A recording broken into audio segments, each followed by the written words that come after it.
KK ടോക്സിലേക്ക് എല്ലാവർക്കും ഒരിക്കൽ കൂടി സ്വാഗതം.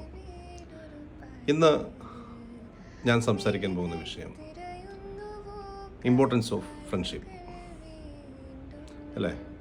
സൗഹൃദങ്ങൾ എന്നും നമുക്ക് വളരെ പ്രധാനപ്പെട്ടതാണ്.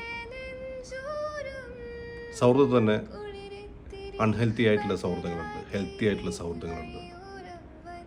ഇത് പലപ്പോഴും നമുക്ക് തിരിച്ചറിയാൻ സാധിക്കാറില്ല.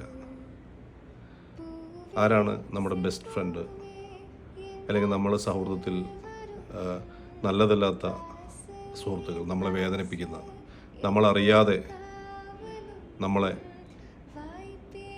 പറ്റി ഗോസിപ്പുകൾ പറയുന്ന സുഹൃത്തുക്കളൊക്കെ നമ്മളെ കൂട്ടത്തിലുണ്ടാകും. പക്ഷെ ചിലപ്പോഴൊക്കെ അവരെ നമുക്ക് തിരിച്ചറിയാൻ സാധിക്കാറുമില്ല. അപ്പോൾ ജീവിതത്തിൽ വളരെയധികം പ്രധാനപ്പെട്ട ഒരു വിഷയമാണ് നല്ല സൗഹൃദങ്ങൾ ഉണ്ടാവുക. ആ സൗഹൃദങ്ങൾ നമ്മളെ ഏറെ സന്തോഷിപ്പിക്കുകയും നമ്മളെ ഒരു പ്രയാസഘട്ടത്തിൽ അവർ നമ്മുടെ കൂടെ നിൽക്കുകയും നമ്മൾ ആ പ്രയാസങ്ങൾ മറ്റുള്ള ആരും അറിയാതെ അത് പരിഹരിച്ച് തരികയൊക്കെ ചെയ്യും. അപ്പോൾ അത്തരം സൗഹൃദങ്ങൾ എന്നും നമുക്കുണ്ടാവണം. അത് വളരെയധികം ഇമ്പോർട്ടൻ്റ് ആണ് ജീവിതത്തിൽ. പക്ഷെ പലർക്കും ഇന്ന് എത്ര പേർക്ക് അത്തരം സൗഹൃദങ്ങൾ ഉണ്ട് എന്നുള്ളത് വളരെയധികം സംശയകരമാണ്. അതിനൊരു പ്രധാന കാരണം, നമ്മളെപ്പോഴും നമുക്ക് നല്ല സുഹൃത്തുക്കളില്ല എന്നൊക്കെ പറയും.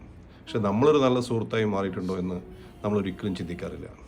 നമ്മളേതെങ്കിലും ഒരു നല്ലൊരു സുഹൃത്തിന് അവരുടെ പ്രയാസഘട്ടത്തിൽ അവരെ കൂടെ നിൽക്കുകയും അവരുടെ പ്രയാസങ്ങൾ നമ്മൾ മാറ്റിക്കൊടുക്കുകയൊക്കെ ചെയ്തിട്ടുണ്ടോ, അതിന് നമ്മൾ തയ്യാറാണോ, അത്തരം മനസ്ഥിതി നമുക്കുണ്ടോ എന്നൊന്നും നമ്മളൊരിക്കലും ചിന്തിക്കാറില്ല. നമ്മളെപ്പോഴും പരാതിപ്പെടും, നമുക്ക് നല്ലൊരു സൗഹൃദമില്ല, സുഹൃത്തില്ല എന്നൊക്കെ. പക്ഷെ ആദ്യം എന്താ വേണ്ടത്, നമ്മൾ സ്വയം നമ്മളൊന്ന് ചിന്തിക്കുക. നമുക്ക് അത്തരത്തിലൊരു സുഹൃത്താകാൻ പറ്റുന്നുണ്ടോ?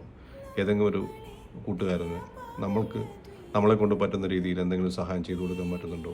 ആ ചെയ്യുന്ന സഹായങ്ങൾ വിളിച്ചു പറയാതെ, മറ്റുള്ളവരെ അറിയിക്കാതെ, അയാളെ വേദനിപ്പിക്കാതെ അത് കൊണ്ടു നടക്കാൻ പറ്റുന്നുണ്ടോ എന്നൊക്കെ നമ്മൾ സ്വയം ചിന്തിക്കുക അല്ലേ. അപ്പോൾ എങ്ങനെയൊക്കെയാണ് നല്ല സൗഹൃദങ്ങൾ ഉണ്ടാക്കിയെടുക്കേണ്ടത്, ബിൽഡ് ചെയ്യേണ്ടത് എന്നൊക്കെ നമുക്ക് അടുത്ത വീഡിയോയിൽ ചർച്ച ചെയ്യാം. ഓക്കെ, നന്ദി, നമസ്കാരം.